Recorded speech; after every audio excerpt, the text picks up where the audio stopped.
University campus जो कभी debate के हब हुआ करते थे, अब प्रोटेस्ट और एंजाइटी से घिरे हुए हैं। जनवरी 2026 से एक सिंगल यूजीसी नोटिफिकेशन ने पूरे देश में गुस्सा भड़का दिया है। ये नए रूल्स जो मार्जिनलाइज्ड स्टूडेंट्स को प्रोटेक्ट करने के लिए बनाए गए थे, कई लोगों को टारगेटेड और डरा हुआ महसूस करा रहे हैं।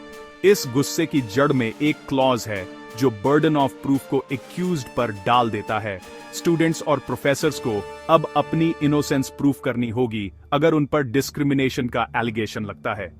लीगल नॉर्म्स का यह रिवर्सल डर का माहौल बना चुका है, जिसमें मिसयूज और पर्सनल वेंडेट्टा को लेकर चिंताएं हैं। ये प्रोटेस्ट सिर्फ पॉलिसी के बारे में नहीं है, ये हमारी यूनिवर्सिटीज की आत्मा के बारे में है। क्या वे ओपन डायलॉग के लिए जगह बनी रहेंगी या सस्पिशन की जगह बन जाएंगी? एंग्जाइटी रियल है। कई लोगों को ऐसे फ्यूचर का डर है जहां सिर्फ एलिगेशन ही रेप्यूटेशन को बर्बाद करने के लिए काफी होगा। इस उपद्रव को समझने के लिए आइए नए यूजीसी रेगुलेशंस को ब्रेक डाउन करते हैं। यूनिवर्सिटीज को अब equal opportunity centres, equity committees और मोबाइल स्क्वाड बनाने होंगे ताकि कैंपस लाइफ को मॉनिटर किया जा सके, जिसमें कंप्लेंट्स के लिए 24/7 हेल्पलाइन होगी।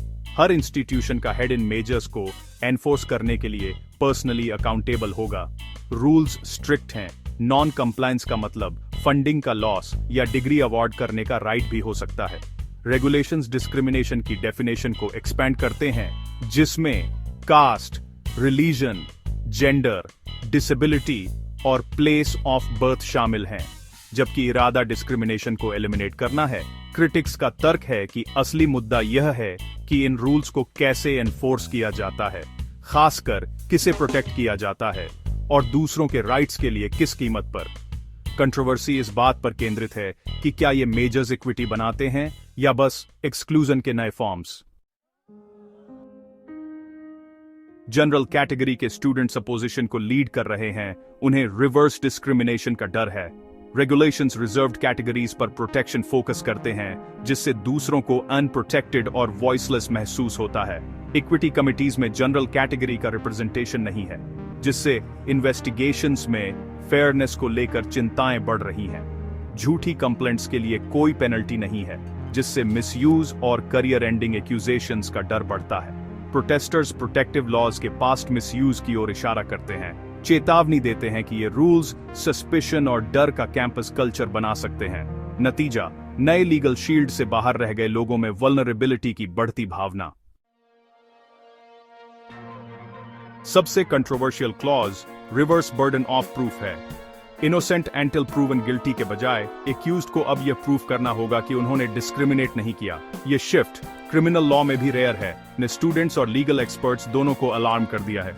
क्रिटिक्स कहते हैं कि यह इक्वालिटी और फेयरनेस की कॉन्स्टिट्यूशनल गारंटी का वायलेशन करता है, जिससे एक्यूजेशन कन्विक्शन के बराबर हो जाता है। यूजीसी का तर्क है कि यह जरूरी है क्योंकि डिस्क्रिमिनेशन अक्सर सब्टल और प्रूफ करना मुश्किल होता है।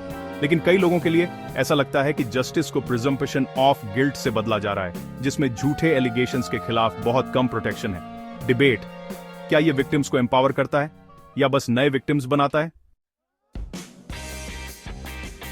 यह बैकलैश कैंपस और सोशल मीडिया पर फैल गया है, जिसमें डाबर यूजीसीआर रोल बैक और डाबर इक्वालिटी फॉर ऑल जैसे हैशटैग पूरे देश में ट्रेंड कर रहे हैं। स्टूडेंट ग्रुप्स प्रोटेस्ट, सेमिनार और लीगल चैलेंजेस ऑर्गेनाइज कर रहे हैं, रेगुलेशंस पर फिर से सोचने की मांग कर रहे हैं। हाई कोर्ट्स और सुप्रीम कोर्ट में पेटिशंस तर्क देती हैं कि ये रूल्स फंडामेंटल राइट्स का वायलेशन करते हैं। ये मूवमेंट कोऑर्डिनेटिंग और स्ट्रेटेजिक है, जिसका उद्देश्य यूजीसी और सरकार के साथ डायलॉग फोर्स करना है। कैंपस में अविश्वास बढ़ रहा है, फ्रेंडशिप तनावपूर्ण है, डिस्कशंस दब रहे हैं और फैकल्टी हर इंटरेक्शन को लेकर चिंतित है। डिविजन्स को ठीक करने के बजाय रेगुलेशंस उन्हें गहरा करने का रिस्क उठाते हैं। कैंपस लाइफ का फ्यूचर और रेगुलेशंस खुद अब बैलेंस में लटके हुए हैं।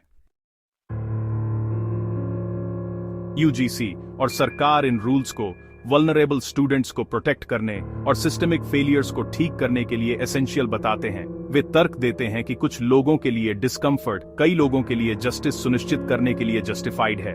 लेकिन क्रिटिक्स पूछते हैं, क्या नई इनइक्वालिटीज बनाकर इक्विटी हासिल की जा सकती है? एक ऐसा सिस्टम जो गिल्ट को प्रिज्यूम करता है और सेफगार्ड्स की कमी रखता है, वह लेजिटिमेसी खोने का रिस्क लेता है, चाहे उसके इरादे कुछ भी हों। असली चुनौती मार्जिनलाइज्ड के लिए प्रोटेक्शन और सभी के लिए फेयरनेस के बीच बैलेंस बनाना है। ट्रू जस्टिस के लिए ओपन, इंक्लूसिव डायलॉग की जरूरत है, न कि रिजिड, वन साइडेड रूल्स की। शायद ये पॉज करने, सुनने और पूछने का समय है, क्या ये रेगुलेशंस हमें यूनाइट करते हैं या हमें और दूर करते हैं?